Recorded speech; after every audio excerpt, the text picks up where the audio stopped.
जो भजन को सिद्ध करना चाहते हैं, निरंतर भजन करना चाहते हैं, प्रभु में अपने मन को डुबोना चाहते हैं, उनको चाहिए कि वो ना अधिक भोजन करें और ना बिल्कुल कम भोजन करें। ऐसा ना करें।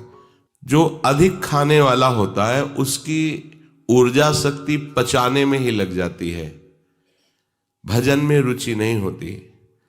अध्यात्म चिंतन की सामर्थ्य खो बैठता है जो अधिक अन्न पाता है, अधिक भोजन, अधिक आहार पाता है।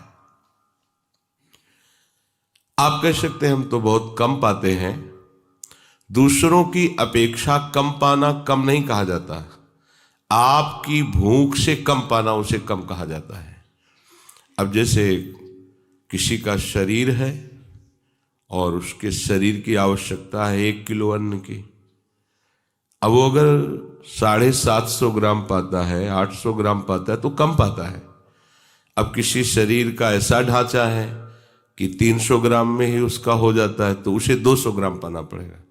उसे यह सोचना नहीं है कि वो तो 700 ग्राम पाता है तो उससे तो हम कम ही पा रहे हैं, आपका कम नहीं माना जाएगा।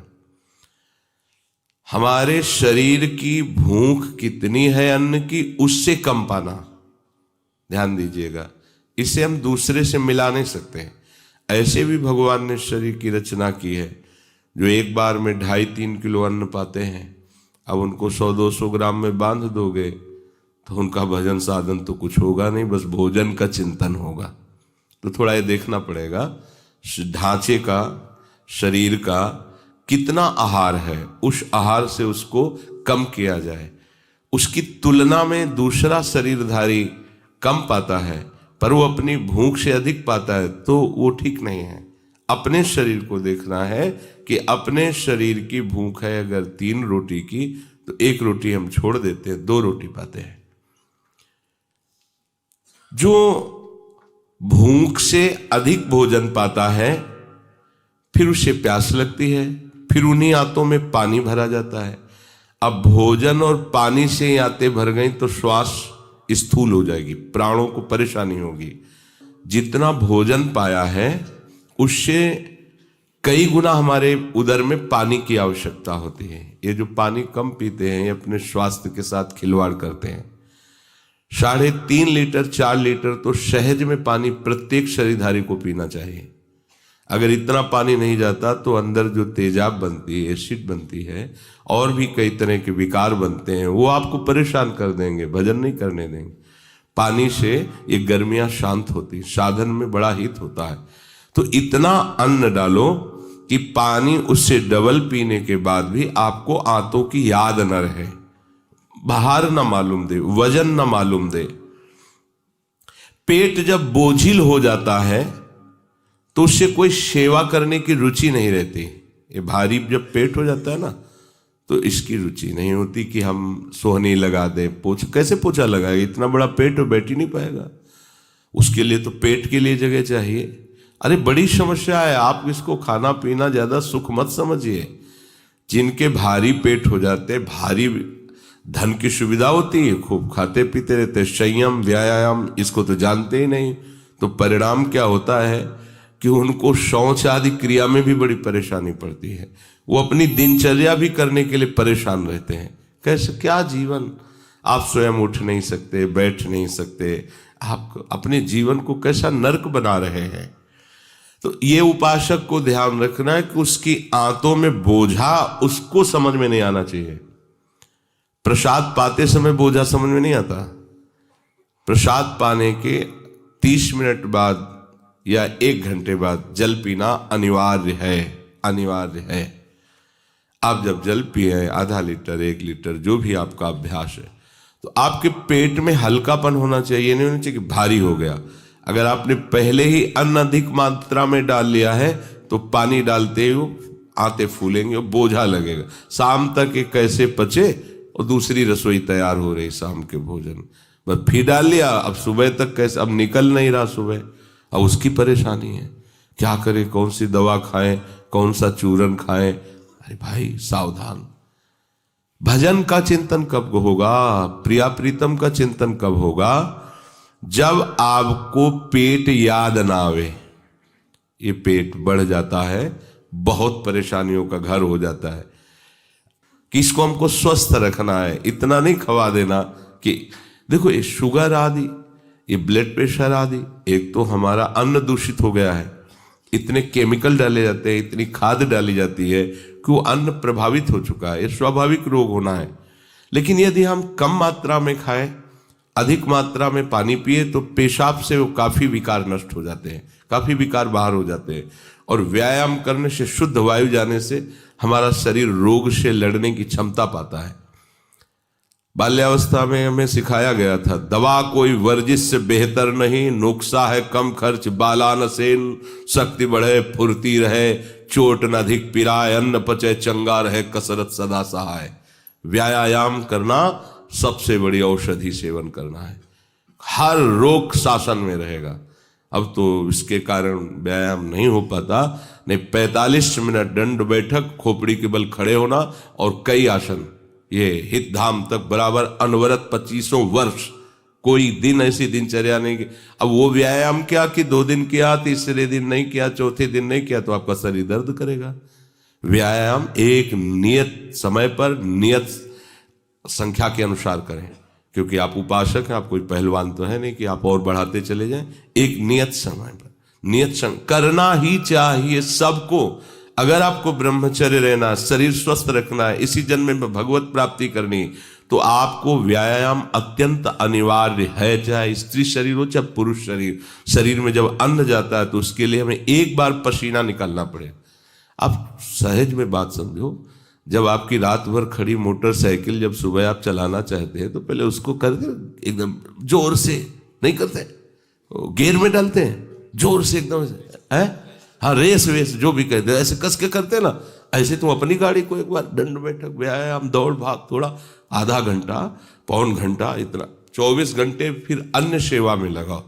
पर व्यायाम अत्यंत आवश्यक है, क्योंकि आपकी आंतों का पाचन तंत्र पुष्ट होना और मलाशय साफ होना, ये शरीर है कोई चिदानंद नहीं, इसको ठीक से चलाओ। बार बार जो अधिक पाते हैं उनको पेट याद आता रहता है, टहलते हैं, बैठते हैं, करवट लेते हैं। अब उनका साधन भजन जब केवल पेट ही होता है, और ये बड़ा विचित्र मन है, आगे रसोई में क्या बन रहा है पता लगाता है। अब यहां पचा नहीं, आज क्या बन रहा है, आज ये हाँ हाँ संकल्प बन गया भोजन के लिए। भजन के लिए तुम्हारा कब संकल्प बनेगा, भजन के लिए तुम्हारी रुचि कब बढ़ेगी, इसको सावधान। ये न ध्यान करने देगा न भजन करने। अब पेट बड़ा हो रहा है तो आप आसन में बैठ सकते हो क्या, वो बोझा इतना रहेगा कि कुर्सी में बैठोगे, अरे नहीं, आप साधु हो, आपको ऐसे नहीं बैठना है। आप कोई विषयी पुरुष नहीं हो, आप कोई गृहस्थ नहीं हो। गृहस्थ इसलिए कह देते कि उन लोगों को बहुत कार्य करने होते हैं, वो अच्छे से नहीं पाएंगे तो नहीं चल पाएगा उनका गृहस्थी के कार्य। और 8-8 घंटे मेहनत कर रहे हैं, आप 8 मिनट भी मेहनत करना नहीं शरीर से, माला चलाना कोई बाहरी मेहनत की बात थोड़ी है। इसलिए सावधान, ना तो सुखपूर्वक बैठ सकता है, ना वो सुखपूर्वक लेट सकता है, और ना चलने फिरने का मन होता है, अजीर्ण होने लगता है। और खास बात है कि या तो नींद नहीं आएगी, आएगी तो कुंभकर्ण जैसी आएगी। युक्ताहार विहार, आगे श्लोक है इसी का। अगर आप ठीक से भोजन को नहीं समझते हैं तो आपके लिए वही रोग और दुख का कारण बन जाएगा। ये शरीर में अधिक चर्बी चढ़ना शरीर को बहुत भारी रोगों में फंसा देना है, ध्यान रखना। ये मोटापा बहुत बड़ा श्राप है जीने के लिए, आप इसे अच्छी बात मत समझिए, इसको मोटापा मत बढ़ने दीजिए, किसी का भी मोटापा। ये आपके लिए शाप है, वरदान नहीं है कि आप बहुत मोटे हो, इसे स्वस्थता नहीं कहते, आप अस्वस्थ हो रहे हो।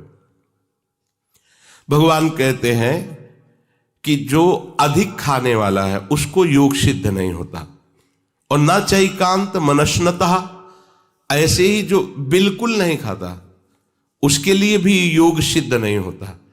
बिल्कुल नहीं खाने का, अब मन आया तो शाम के पा लिया, मन आया 3 बार पा लिया, नहीं। एक आप साधु हो, आप साधक हो, परमार्थ के पति को आपकी एक दिनचर्या होनी चाहिए। जैसे बाल भोग बंद, तो आप एकांत में भी बाल भोग मत कीजिए, अनुशासन को मानिए। अब राजभोग के समय उतना पा लीजिए जितना जीना है, क्योंकि शाम के फिर मिलना है। शाम को उतना पा लीजिए जितना आप 1:30 बजे 2 बजे उठ के बैठ गए, भजन किए, थोड़ा शौच स्नान आदि अपनी दिनचर्या में लग गए। अगर आप अन्न को अधिक पाएंगे या अन्न को बिल्कुल नहीं पाएंगे तो बात नहीं बनेगी। ब्रह्म ऋषियों ने इसका अनुभव कराया। 15 दिन तक खूब अधिक भोजन करवाया गया तो शास्त्र विस्मरण होने लगे, स्मृति शक्ति कमजोर पड़ने लगी और उपासना में फर्क पड़ने लगा, दिनचर्या बाधित हो गई। अब 15 दिन बिल्कुल छुड़वा दिया गया, जरा जरा सा केवल थोड़ा दिया गया, उससे भी बड़ी हानि हो गई। नींद ना आने लगी, उपासना में फर्क पड़ गया, स्मृति लोप होने लगी, हर समय चिंतन भोजन का होने लगा, अधिक पा लिया, हर समय चिंतन पेट का होने लगा। दोनों बातें भगवान मना कर रहे हैं। कह रहे हैं ना अधिक खाने वाले को योग सिद्ध होता है और ना बिल्कुल न खाने वाले को, ऐसा नहीं।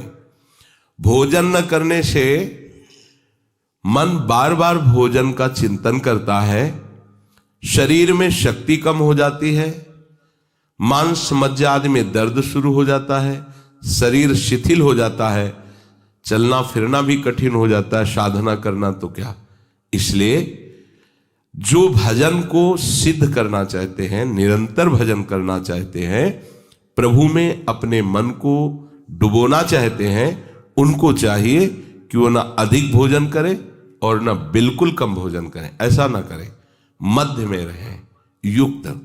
हमारी भूख है 4 रोटी की, 4 हम पा सकते हैं, 1 छोड़ देंगे।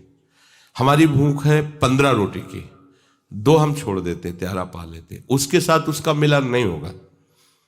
अब एकदम शरीर 45 किलो का है, अब वो 13 रोटी खा भी नहीं सकता।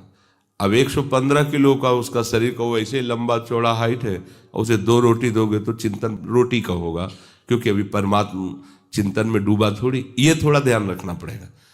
ऐसा नहीं है कि दोनों का, उपासकों का एक ही वजन भोजन का हो, क्योंकि उसके शरीर की रचना है। अब बकरी को भोजन और हाथी को भोजन दोनों को एक कर दिया जाएगा तो कैसे चल पाएगा। तो ऐसे ही शरीर की आकृति के अनुसार ही उसका भोजन होना चाहिए। अगर बहुत शरीर लंबा चौड़ा ऐसा है और वो पता है 1.5-2 किलो, तो उसको 800 ग्राम एक बार देना होगा, क्योंकि चल नहीं पाएगा, वो उसकी हैबिट है ऐसी। शरीर का जैसा अभ्यास होता है वैसा ही बनता है। अगर वो बिल्कुल कम भोजन पाएगा तो फिर भजन में रुचि नहीं रह जाएगी। दोनों बातें भगवान आदेश कर रहे हैं।